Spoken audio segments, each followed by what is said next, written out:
अब ध्रुव भैया निकले घर से भगवान को पाने की उत्कट इच्छा लेकर के। जानते हैं क्या हुआ? बस जंगल में प्रवेश किया था नगर को क्रॉस करके, और जंगल में एंट्री ही किया था कि सामने से नारद जी पधारे। नारद जी सदगुरु हैं, ध्यान देके सुनना। और सदगुरु आपको ढूंढना नहीं पड़ेगा, सदगुरु आपको मिल जाएगा स्वयं ढूंढता हुआ।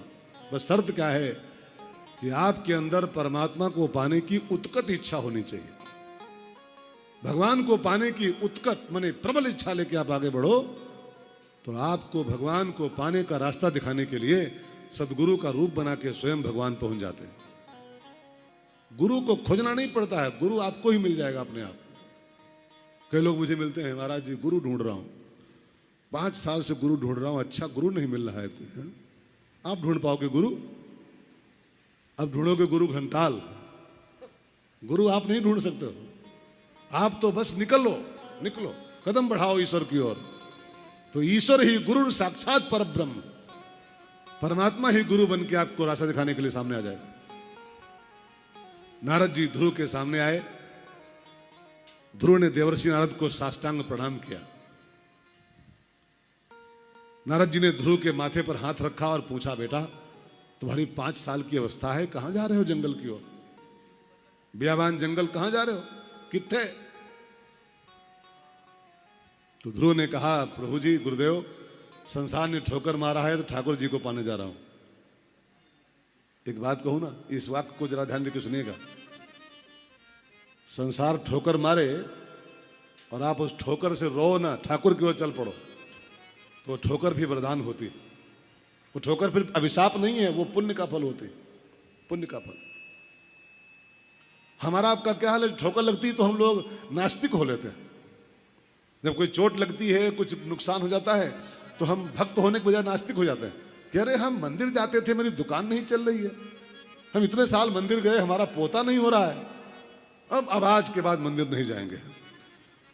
ठोकर लगे तो नास्तिक होने के बजाय और आपकी भक्ति बढ़े, ठोकर में ठाकुर के और करीब आओ।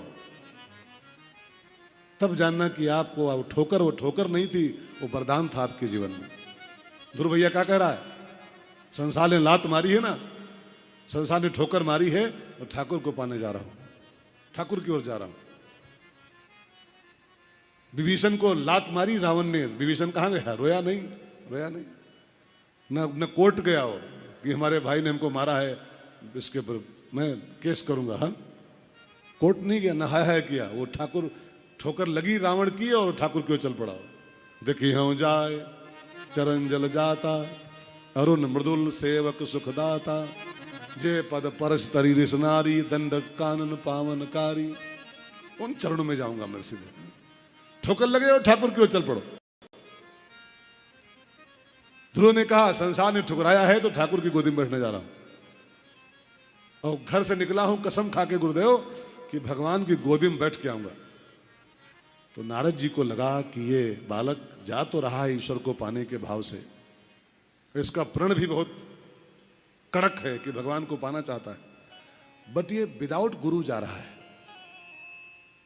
और विदाउट गुरु ईश्वर नहीं मिलता है किसी को, विद गुरु मिलता है। आपको ये बात ध्यान रखनी चाहिए, भगवान को पाने का जो रास्ता है वो वाया गुरु निकलता है, वाया गुरु।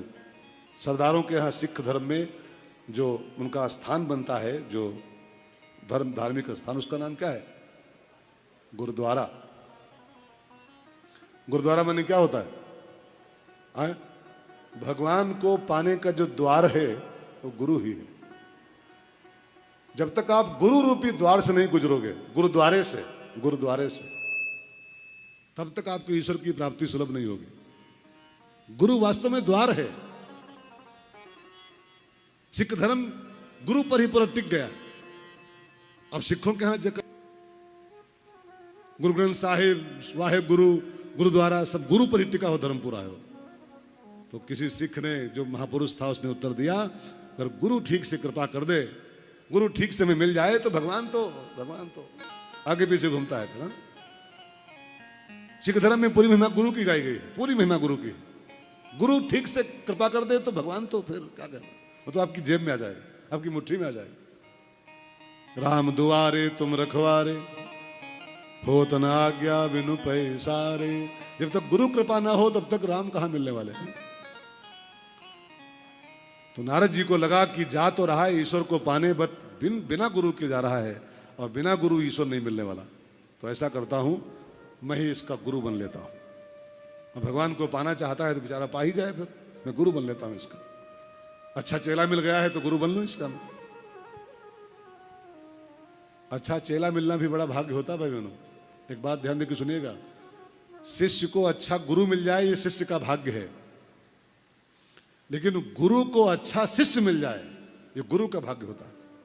न कई चेला ऐसे मिलते हैं जो गुरु का बेड़ा गर्क कर देते हैं जी।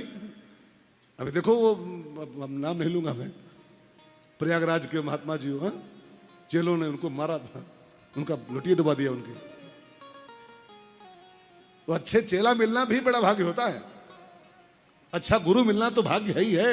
अच्छा शिष्य मिल जाए विवेकानंद की तरह, रामकृष्ण परमहंस को, तो रामकृष्ण परमहंस का भाग्य है। ध्यान रखना भाई बहनों, विवेकानंद को रामकृष्ण परमहंस के ऐसा गुरु मिला था, ये सामान्य बात है।